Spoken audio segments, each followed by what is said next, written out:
मेरिटचा विचार करता वरिष्ठांनी ह्या विषयाचा विचार करावा अशी आमची मागणी आहे।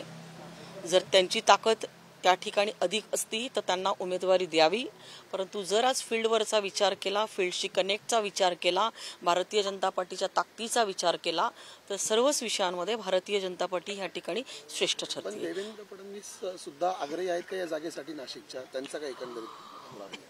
आम्ही सगळ्यांनी आमच्या भावना ज्या आहेत ह्या त्यांच्यापर्यंत पोचवल्या आहेत। आमची सखोल ह्या विषयाच्या बाबतीमध्ये चर्चा झाली आहे आणि त्यांना देखील हे ज्ञात आहे की भारतीय जनता पार्टीची ताकद जी आहे ही नाशिक जिल्ह्यामध्ये सर्वाधिक।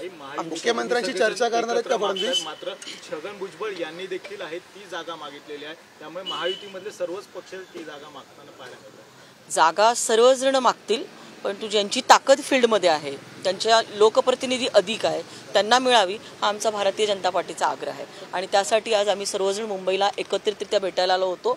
माझ्याबरोबर आता आमचे आमदार सीमाताई हिरे आहे, आमचे डॉक्टर आमदार राहुलजी आहेर आहेत, आमचे तिसरे आमदार जे आहेत राहुलजी ढिकले ते आहेत, आमच्यावर दिनकरांना पाटील आहे, केदारनाथ आहेर आहेत, आमचे नगरसेवक कुणाल वाघे। आम्हाला जर इथं आणायचं असतं तर आम्ही 5-10 हजार लोकांना देखील घेऊन येऊ शकतोय, परंतु आज प्रमुख आमचे जिल्हाध्यक्ष देखील आज आमच्या सोबत आहे। आम्ही प्रमुख लोक आज आम्ही ह्या ठिकाणी आलेलो आहोत।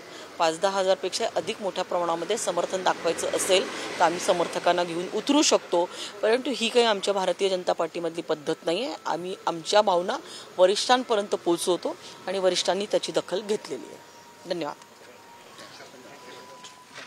तर गोडसे यांनी काल ठाण्यामध्ये शक्ती प्रदर्शन केल्यानंतर नाशिकमधले भाजपचे पदाधिकारी देवेंद्र फडणवीस यांच्या भेटीसाठी आलेले होते आणि या भेटीनंतर देवयानी फरांदे बोलत होत्या। भाजप या लोकसभेच्या उमेदवारीसाठी आग्रही आहे असं त्यांनी पुन्हा एकदा नमूद केलेलं आहे आणि मेरिट बघून या ठिकाणी तिकीट देण्यात यावं अशी विनंती केल्याचं त्यांनी सांगितलं।